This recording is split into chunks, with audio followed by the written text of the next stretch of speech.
Bonjour et bienvenue dans l'almanach des Fées Célestes. Je suis Claire Henrion, chroniqueuse astronomie, qui vous emmène de semaine en semaine, ou plutôt de phase lunaire en phase lunaire, vous préparez à voir ce que vous allez voir et à savoir ce que vous ne verrez pas dans le ciel durant cette période. Donc c'est la deuxième phase de la deuxième lune d'automne nord-printemps-sud du 9 au 15 novembre 2024. Donc c'est la période que nous allons regarder, nous préparer, pour laquelle nous allons nous préparer cette semaine. Je suis accompagné de Joël qui malheureusement a des problèmes d'affichage et de micro, elle va rattraper le train en route, et de Christophe également qui est en train de mettre Zoom à jour. Je suis désolé. Je commence cette présentation. Donc, la deuxième phase de la deuxième lune d'automne nord, printemps sud, du premier quartier le 9 novembre à 6h55, à la pleine lune le 15 novembre, dans la soirée 22h, j'ai un petit trou, 28. Voilà, donc merci pour vos likes, vos commentaires, vos partages qui nous poussent à continuer, nous encouragent. C'est vraiment très, très encourageant de voir sa petite communauté grandir. Merci les amis. N'hésitez pas à me dire ce que vous voudriez qui s'améliore. N'hésitez pas à donner un petit Tipeee pour aider à faire avancer la cagouille céleste, comme je me plais à rappeler que c'était son premier nom. Je suis pas à pas, je colle aux événements célestes et c'est ce que nous allons voir de suite. Donc, nous allons partir du premier quartier. Alors, je vais vous résumer un petit peu ce qui se passe cette semaine et puis nous irons sur Stellarium. Je partage mon écran. Voilà. Et d'un petit coup d'œil rapide sur la fiche des événements. D'abord, donc comme ça on a les horaires précis, moi aussi, je n'ai pas tout dans la tête. Donc, le premier quartier, 9 novembre, 13h46. Ah non, là, je me suis trompé. Hein, 6h55. À la pleine lune, le 15, 22h28. Donc, je vois que j'ai une petite correction à faire. Vous voyez, rien de tel que de relire avec vous pour voir les oublis et les erreurs. Donc, on va parler de la lune en premier. Donc, elle est à son premier quartier à 6h55. C'est bien marqué là. Elle est dans le 18e degré du signe du Verseau. Le soleil est dans le signe du Scorpion, donc 18e degré également, sa face carrée, 90 degrés. La Lune est au carré du Soleil, on peut dire. Donc à son premier quartier, elle se lève aux alentours de midi, culmine au début de la nuit et se couche au milieu de la nuit. Et puis de jour en jour, elle va se lever de plus en plus tard dans l'après-midi, culminer de plus en plus tard en première moitié de nuit et se coucher de plus en plus tard en deuxième moitié de nuit. Et elle est gibbeuse croissante, c'est-à-dire que chaque jour, elle est un peu plus grosse entre la demi-lune et la pleine lune, chaque jour un petit peu plus grosse. Et quand on l'observe, on voit le soleil qui se lève sur la lune au terminateur, c'est la ligne du soleil levant sur la lune, puisque nous allons vers la pleine lune, elle est croissante. Donc ce premier quartier est suivi, donc se passe dans le 18e degré du signe du Verseau, le samedi 9 à 6h55, dimanche 11 à 4h59, la lune entre dans le signe des Poissons. Lundi 11 à 2h39, elle est conjointe à Saturne. Alors ça, on va bien le voir dans le ciel en début de nuit. On verra la Lune et Saturne. Il y aura une occultation de la Lune par Saturne, car la Lune passe à 4 minutes au nord de Saturne. Donc il y aura une occultation pour le Pacifique Sud, l'Amérique centrale et l'Atlantique Nord. Ensuite, le mardi 12, elle est conjointe à Neptune, puisque Saturne et Neptune ne sont pas très loin l'une de l'autre, dans le signe des Poissons, devant la constellation déjà des Poissons pour Neptune et du Verseau pour Saturne. Donc mardi 12 à 3h, la Lune est conjointe à Neptune. Et là, bon, on ne voit pas Neptune, mais on peut un peu se figurer où elle est grâce à la Lune. On verra ça avec Stellarium. Mardi 12 à 7h25, elle entre dans le signe du Bélier, oui, puisque la conjonction avec Neptune se fait dans le 28e degré du signe des Poissons. Donc le mardi 12 à 7h25, elle entre dans le signe du Bélier. Je rappelle qu'elle fait en moyenne 1 degré toutes les 2 heures. Elle avance en moyenne de 1 degré toutes les 2 heures sur l'écliptique. Donc 0 degré Bélier, lundi, mardi 12 à 7h25. Elle passe en déclinaison nord à 9h04, toujours mardi 12, attention. Elle passe à son nœud ascendant à 16h58, toujours mardi 12, et donc elle passe en latitude écliptique nord. Et le moment, ce qu'on va appeler euh, la lune maximale, c'est-à-dire quand elle va être simultanément dans le plan équatorial, elle passera en même temps en déclinaison nord qu'elle passe à son nœud ascendant, ça va se produire fin janvier, et ce sera, on appelle ça, c'est pas sa plus grande élongation. Enfin, j'ai regardé une vidéo très intéressante de Howard Crowes sur Nurea TV où il explique les grandes élongations, le mot m'échappe là tout d'un coup, alors que bon, les grands maximums et les grands minimums de la Lune et les alignements de mégalithes qui sont construits et les observatoires préhistoriques qui sont construits pour ce genre d'observation. Voilà, et ça suit le cycle des nœuds lunaires, donc 18,6 ans. Alors, nous sommes donc à la Lune ce mardi 12 qui passe en déclinaison nord à son nœud ascendant. Et puis, jeudi 14, elle entre dans le signe du Taureau à 7h58 et elle est au périgée, car ça ne se met jusqu'au jeudi 14, 12h15, elle se rapproche de la Terre. Et donc, c'est pour ça que la semaine passe vite. On n'a que 6 jours là, d'autres phases lunaires. Et du 9 au 15, ça fait 6 jours et un peu et demi. Donc, la Lune au périgée, au plus près de la Terre, jeudi 14 à 12h15. Et puis, c'est la pleine lune vendredi 15 à 22h28. Et cette pleine lune est accompagnée d'Uranus, puisque 2 heures plus tard, elle est conjointe à Uranus.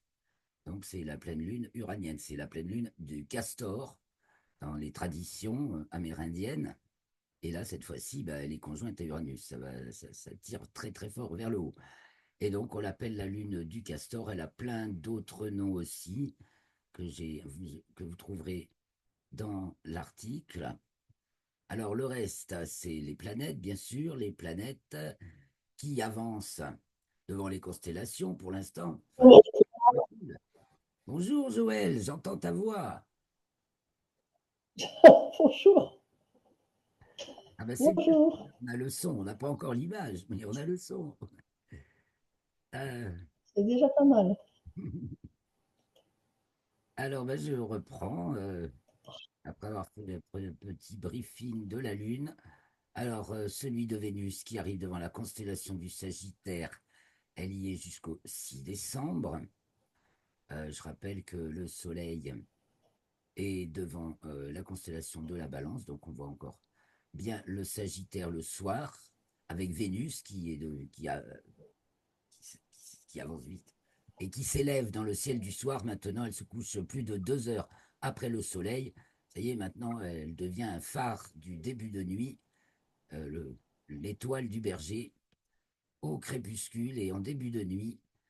Ensuite, Mercure arrive aussi alors, Mercure va nous faire rigoler au niveau des constellations. Là, il va faire la couture entre Ophiuchus et le Scorpion jusqu'au mois de janvier. Ce sera assez marrant à suivre. Donc, Mercure navigue sur la frontière entre la constellation d'Ophiuchus et celle du Scorpion.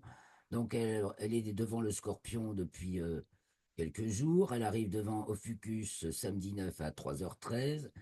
Elle revient devant le Scorpion mardi 12 à 5h46 en mouvement direct pour l'instant. Ensuite, elle arrive à nouveau devant Ophiuchus jeudi 14 à 17h46. Et puis ensuite, elle reviendra devant le Scorpion parce qu'elle va être rétrograde après le 28 euh, novembre, je crois. Elle devient rétrograde pour 3 semaines. Elle sera à nouveau donc devant le Scorpion du 10 décembre au 22 décembre. À nouveau devant Ophiuchus. Ensuite, jusqu'au 6 janvier où elle aura fini sa rétrogradation et partira devant la constellation du Sagittaire. Voilà pour Vénus, voilà pour Mercure. Ah non, j'ai pas tout dit pour Vénus, donc elle arrive dans la constellation du Sagittaire et elle entre dans le signe du Capricorne. lundi 11 à 19h25. Et en héliocentrique, elle entre dans le signe des poissons, lundi 11 à 3h07, un petit peu avant. En héliocentrique, ça veut dire du point de vue du Soleil. Donc c'est en bleu sur ma fiche, hein, pas qu'on confonde. La couleur de Vénus, c'est rose, alors c'est rose, mais quand c'est les données héliocentriques, il y a un fond bleu. Et donc en géocentrique, c'est en noir, et c'est toujours Vénus. J'ai oublié de mettre qu'elle était devant le Sagittaire. Ici, je vois que j'ai des oublis à compléter avant de mettre mon article en ligne.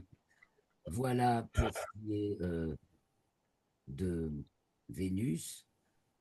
Voilà, Mercure aussi, j'ai oublié de dire, atteignait. Ah bah non, Vénus aussi atteint sa déclinaison minimale. Alors, Vénus et Mercure sont dans leur bas. Vénus a sa déclinaison minimale jeudi 14 à 4h51. Et Mercure a sa latitude, donc déclinaison, c'est par rapport au plan de l'équateur, et latitude, c'est par rapport au plan de l'écliptique. Donc Mercure est à sa latitude minimale en héliocentrique, point de vue du Soleil, mardi 12 à 21h51, et en géocentrique, point de vue de la Terre, jeudi 14 à 6h26. En héliocentrique, c'est toujours la même valeur, c'est l'angle de son inclinaison sur notre plan, donc le plan écliptique, notre plan Terre-Soleil. Le plan Mercure-Soleil est incliné de 7 degrés. Donc quand c'est minimal, ben, c'est -7, et quand c'est maximal, c'est +7 degrés. Et en géocentrique, ben, c'est variable selon notre angle de vue de Mercure par rapport au Soleil. Et voilà, et puis il nous reste Saturne, Saturne qui va reprendre son mouvement direct. Alors, qui d'abord atteint sa déclinaison minimale, un petit palier, puisqu'elle change, elle inverse son mouvement en longitude et aussi en ascension droite par la même occasion. Et elle, du coup, ça s'accuse aussi dans les déclinaisons. Donc, il y a des petites vagues comme ça, hein. Donc, elle atteint un minimum à -8 degrés 44 minutes et elle va remonter jusqu'au 6 juillet prochain à -1 degré 28 minutes. Elle est toujours en déclinaison sud, mais globalement, elle remonte. Donc, c'est lundi 11 à 22h59. Et puis, elle reprend son mouvement direct le jour de la pleine lune. Le vendredi 15 à 15h20, elle reprend son mouvement direct. Il va être direct jusqu'au 13 juillet 25. Et elle sera alors dans le deuxième degré du signe du Bélier. Voilà pour le résumé des histoires de la Lune et des planètes et du Soleil. Donc, bah, les nuits s'allongent, s'allongent, s'allongent. L'équation de temps maintenant se décale vers le soir. Jusqu'au 3 novembre, elle se décalait vers le matin. Et maintenant, c'est reparti vers le soir. Donc, le midi vrai est de plus en plus tard par rapport au midi moyen. Et donc, là, on passe, voilà, midi vrai, méridien de Paris à 12h36. Et ça va aller de plus en plus tard. Donc, minuit vrai à 0h36. Donc les planètes, bon, on peut peut-être voir Mercure le soir au crépuscule. Elle va être à son élongation maximale le 16, là, ou le 17, je ne sais plus, tout de suite après cette période.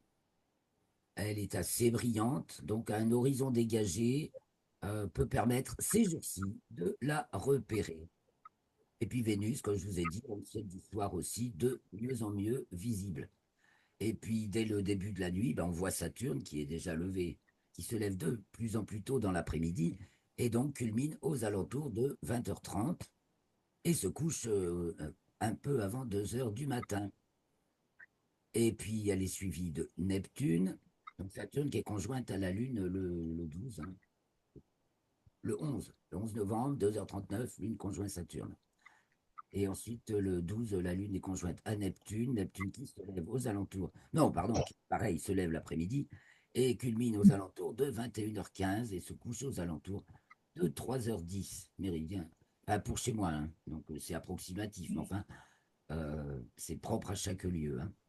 Mais c'est autour de ces horaires-là, de toute façon, pour vous aussi, si vous êtes en France métropolitaine et même avec votre fuseau horaire, si vous allez dans un autre fuseau horaire, elle se lève après, elle culmine grosso modo 3 4 heures après le coucher du soleil et elle se couche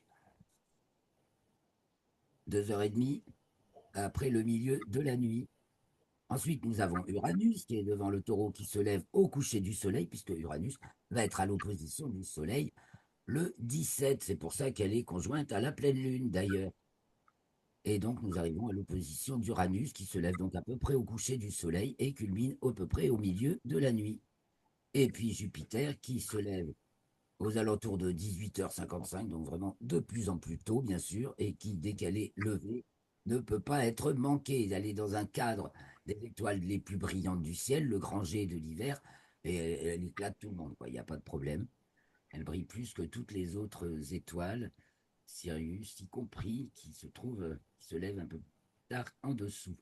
Et puis Mars qui prend de la force, de la puissance, puisque elle va être à l'opposition en janvier et que son éclat augmente et elle se lève de plus en plus tôt, donc aux alentours de 22h10 et culmine maintenant en fin de nuit aux alentours de 5h40. Alors, bah, côté comète, c'est fini pour la comète Tsuchinchan Atlas. Il y aura encore des belles photos qui datent de la fin octobre. L'autre comète qu'on s'était dit, peut-être elle va repasser, une comète qui avait été découverte fin septembre, euh, si elle avait survécu à son passage autour du Soleil, c'est des S1 Atlas, si elle avait survécu à son passage au plus près du Soleil le 28 octobre, elle aurait pu être très très brillante, spectaculaire, mais elle s'est crachée dans le Soleil, donc c'est fini. Désolé. Et on a plein d'étoiles filantes, les amis, plein. Alors, c'est les Ouais, seins des taurides, dont le corps parent est la comète de PNQ. Vous verrez, il y a une photo, je vais vous la partager, peut-être la photo de cette comète euh, qui donne lieu. Alors, tant pis, je reviendrai, je vous partage tout de suite la photo, parce que nous sommes en partage d'écran. Je vous expliquerai le reste après. C'était pas comme je l'avais prévu. Ah, là, voilà. Mais c'est pas grave. Donc, là, voilà, photographiée par le télescope spatial Spitsberg.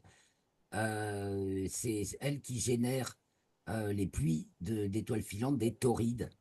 Et donc, on la voit avec son jet de poussière qui nous génère ensuite les étoiles filantes. Je crois elle repasse très fréquemment près de la Terre, cette comète. Donc, je reviens à j'ai noté où? Ah oui, affiche. Voilà, et puis il y a aussi donc les taurides sud, les andromédides, donc les taurides nord maximum le 12 novembre, les léonides, qui est un des plus gros essaims de l'année, maximum le 17 novembre, donc ça monte, du côté du lion, le lion qui se lève à peu près en milieu de nuit, et les orionides de novembre, et les alpha monocérotides, c'est-à-dire radiant dans la licorne, monocéros, la licorne, donc en dessous d'Orion, et donc qui sont aussi du 14 au 25 novembre, maximum le 21 novembre. Tiens, erreur. Et voilà, et voilà. Ah, ben encore, il faut signaler, pour nos amis de Tahiti, le soleil passe au zénith à Tahiti le 10 novembre et également le fin janvier. Donc, entre cette période 10 novembre et fin janvier, où il repasse au zénith, il culmine du côté du nord à Tahiti. Le résultat, il culmine du côté du sud, parce que c'est dans l'hémisphère sud, mais c'est en dessous entre le tropique et l'équateur, entre le tropique du Cancer et l'équateur. Donc il y a une période de l'année où le Soleil bascule dans sa culmination, il culmine de l'autre côté, et 2 jours de l'année où il ça passe. marche mal. Ça va, Joël? Oh, ça va. Bon, ah Elle oui, m'entend pas. c'est intéressant, hein. Si, ça va. Bon, la Lune, bah, je vous ai dit que on pouvait observer le lever du Soleil sur la Lune cette semaine. Donc, le 11 novembre, eh ben, c'est le moment de regarder le Soleil qui se lève sur le golfe des Iris, donc On le est sur golfe ça. de la mer des pluies, qui est particulièrement facile à remarquer et très joli avec les ombres qui créent par des arches, les ombres du soleil levant, donc rasant, qui créent des arches avec les ombres. C'est magnifique, avec le relief. Et puis, c'est le printemps sur Mars, les amis. Yes! Le printemps sur Mars, le 12 novembre aux alentours de 10h, c'est l'équinoxe de printemps nord, automne sud sur la planète Mars, sur laquelle il y a des saisons comme sur la Terre, mais l'année dure à peu près 2 fois plus longtemps et les saisons ne sont pas égales parce que l'orbite de Mars est beaucoup plus excentrique, beaucoup plus ellipsoïdale que celle de la Terre. Et donc, il y a des saisons beaucoup plus longues et d'autres beaucoup plus courtes. Voilà, on va en reparler. C'est très intéressant, le zodiaque de Mars. J'ai une petite idée derrière la tête. Alors, je sors sur Stellarium et je vais vous faire le zodiaque de Mars bientôt. Alors, nous arrivons sur Ah, Stellarium, ben ça, nous mettons les pieds sur le terrain et nous retrouvons-nous donc le 15 novembre, le 9 novembre, pardon, jour du premier quartier, qui a lieu à 6h55. Là, nous sommes dans l'après-midi du 9 novembre. La lune se lève à 14h30 chez moi, donc en début d'après-midi. Et donc, c'est une demi-lune, hein, on va pouvoir la voir dans le ciel l'après-midi, si le ciel est dégagé. Voilà, la demi-lune. ouais, ouais, Et le soir, on va la suivre un petit peu, puis on va se retrouver au soir comme ça. Ah, faut que je la mette au milieu. Voilà, nous sommes le soir, 19h35, elle culmine. Passe au méridien, j'affiche les constellations et leurs petits noms. Donc, vous voyez, elle est dans le Capricorne, là, sous l'étoile d'Eneb Adjedi, la queue du Capricorne. Donc, là, avec des jumelles, vous ça verrez me l'étoile, passe mais mal. elle brillera trop. Déjà, pour cette étoile qui est pourtant assez brillante, mais le ciel est pas très propre, hein. Ici, c'est Non, Fomayo, du poisson non. austral, qui est bien visible, mais faut que je rajoute un petit peu de puissance sur les étoiles, là, si je veux avoir son nom. C'est bon. Et donc, il se trouve toujours en dessous la constellation du Verseau. Ça facilite le repérage de la constellation du Verseau. Et donc, nous avons Saturne. Et donc, le lendemain, donc on va aller au lendemain, on va voir. Donc, le 10 au soir, la lune gibbeuse croissante s'approche de Saturne. Et ça se passe au-dessus de Fomayo. Et ça culmine aux alentours de 20h15. Ce petit monde. Alors, on va prendre. On va avancer un tout petit peu, voilà. Pas trop longtemps, pas trop, parce que là, l'avantage de cette saison, c'est que il n'y a pas besoin de se coucher tard pour faire de l'astronomie. On peut en faire dès le début de la nuit, ou alors en fin de nuit, le soleil, Ça marche. pas très tôt non plus. Donc ici, ensuite, donc nous sommes vers le sud, aux alentours de 20 heures le 10 novembre, la nuit du 10 au 11 novembre. Bon, c'est férié, vous avez en profiter. Si nous avons la constellation de la baleine, donc qui s'élève au sud-est, avec Divda, la queue, Deneb, ça veut dire la queue de la baleine, et Menkar, qui est la tête de la baleine, même si le ciel avance comme ça, et généralement, ça, c'est la tête et ça, c'est la queue. Mais pour la baleine, c'est une exception. Et puis, du côté de l'Est, eh ben, on voit un brillant spectacle, un brillant spectacle avec Jupiter qui est déjà levé à 20 heures. Elle se lève aux alentours de 19 heures. Et des poussières, j'ai dit, il y a les Pléiades, il y a Aldébaran du Taureau, alors ça rougeoie, Aldébaran, il y a les Pléiades, il y a Uranus. Bon, ben, profitons que la Lune n'est pas encore dessus pour encore trouver Uranus cette semaine, qui va être à l'opposition, donc elle est en excellente condition d'observation tant que la Lune n'est pas là pour nous gêner. Je ne vous ai pas montré Neptune, mais vous retrouverez, je le fais souvent. Donc voilà, quand on a un petit champ de j'ai beaucoup grossi là. Un champ de jumelles de. Allez, on va se mettre 6. Voilà, on met les Pléiades dans son champ de jumelles, on les sort juste un peu, et voilà le tableau pour repérer Uranus. Voilà, sur une ligne Menkar Pléiade, légèrement courbée. Donc ici Aldébaran, ici Jupiter, 1 heure de plus. Ici Capella, très très brillant. Et puis 1 heure ou 2 de plus, et puis on va voir. J'en ai pris 3 heures. J'ai pris 3 heures. Et donc, il est 23 heures à peu près. Et Orion est levé. Procyon du petit chien se lève. Les Gémeaux sont levés. Mars est levé. Mars qui se trouve en dessous Castor et Pollux. Elle était complètement alignée, joliment alignée. Là, c'était il y a quelques jours. Donc, Mars avance évidemment sur l'écliptique. Alors, du côté du nord, 23 heures, on est presque au milieu de la nuit. La grande ours remonte. Déjà, alors on va aller au milieu de la nuit. au milieu de la nuit, on a les étoiles devant lesquelles se trouve le soleil à la saison opposée. Et là, donc, sauf du coup, pas évidemment du côté des étoiles du nord.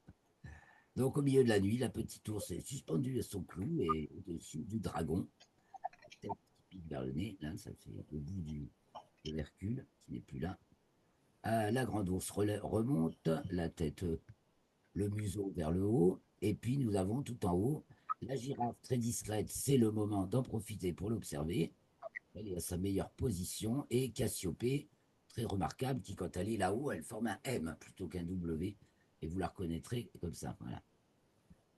Du côté de l'ouest vont se coucher Pégase, les poissons, Andromède. Donc Pégase, le grand carré, les poissons, Andromède, Andromède qui culmine au milieu de.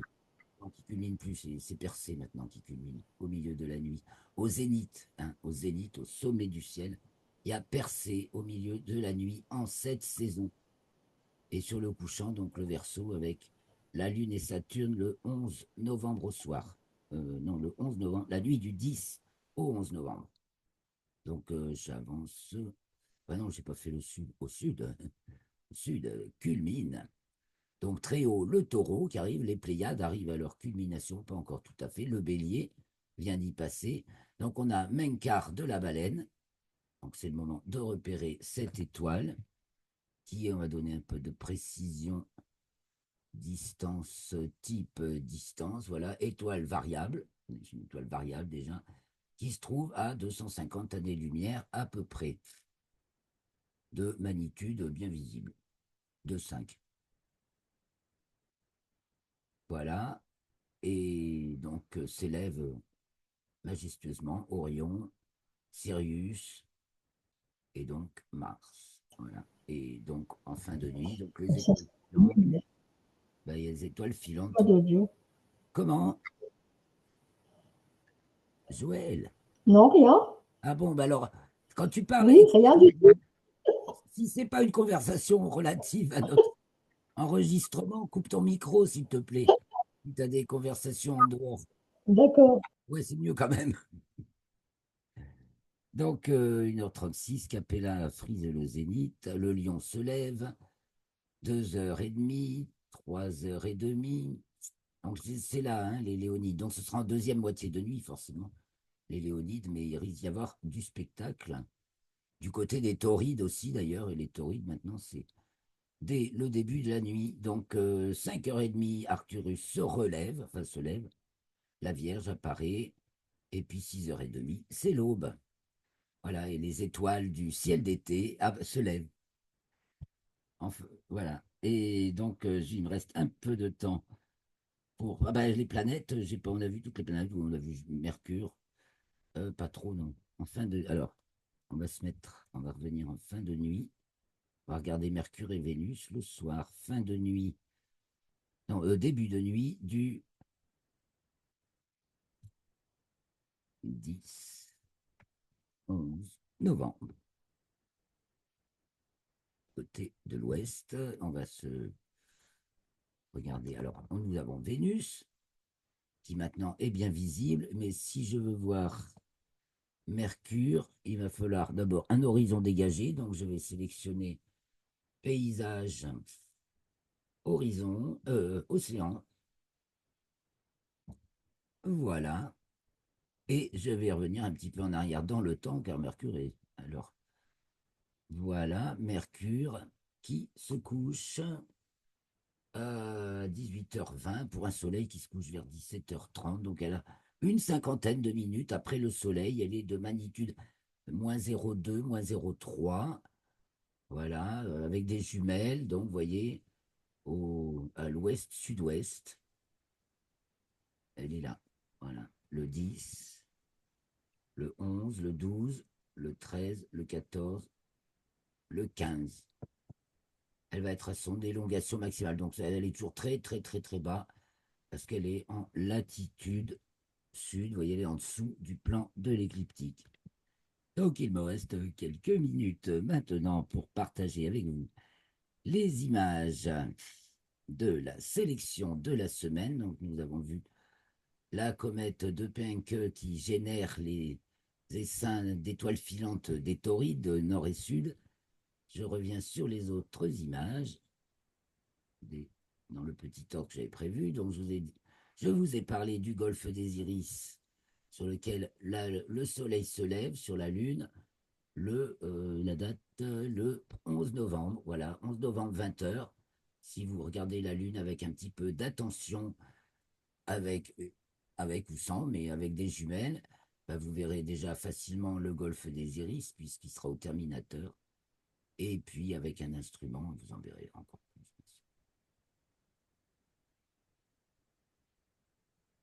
Déjà, c'est bien de repérer quelques formations sur la Lune. Le parcours du Soleil, parce que j'ai renouvelé l'image dans l'article, donc le parcours du Soleil du 1er octobre au 20 mars, le parcours quasi immuable du Soleil, et ce qui se déplace très très lentement par rapport à ça, ben, c'est les constellations de 1 degré tous les 72 ans en raison de la précession des équinoxes. Mais notre repère maître, c'est ça, c'est le tracé de l'écliptique dans le ciel par le Soleil, c'est-à-dire le Soleil qui trace le plan Terre-Soleil pour nous. Et donc, nous sommes entre le 8 et le 20 ou le 18 novembre. Voilà, le Soleil est devant la constellation de la Balance. Donc, bien sûr, on ne la voit pas. Donc, en début de nuit, on voit ce qui est là.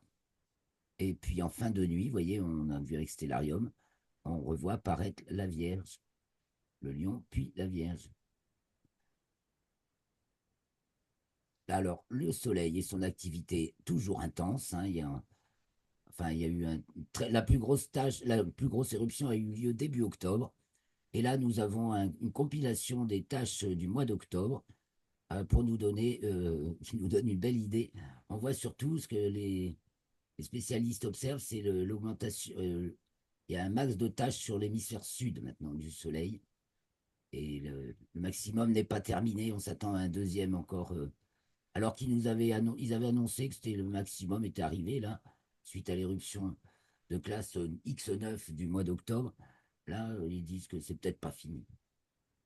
La comète. Alors, on lui a dit au revoir. C'est pour ça qu'il y a une magnifique photo de Guillaume Canet, prise sur l'Aubrac, et avec la comète. Vénus et la Voie lactée. Alors, elle est où ma Vénus? Elle est là, c'est elle là, qui se reflète dans l'eau. Ça peut être que ça. Elle était bas encore. Et donc, la Voie lactée et la comète, le 23 octobre. Petit Jupiter avec Ganymède et son ombre. Vous voyez l'éclairage, donc le soleil tapé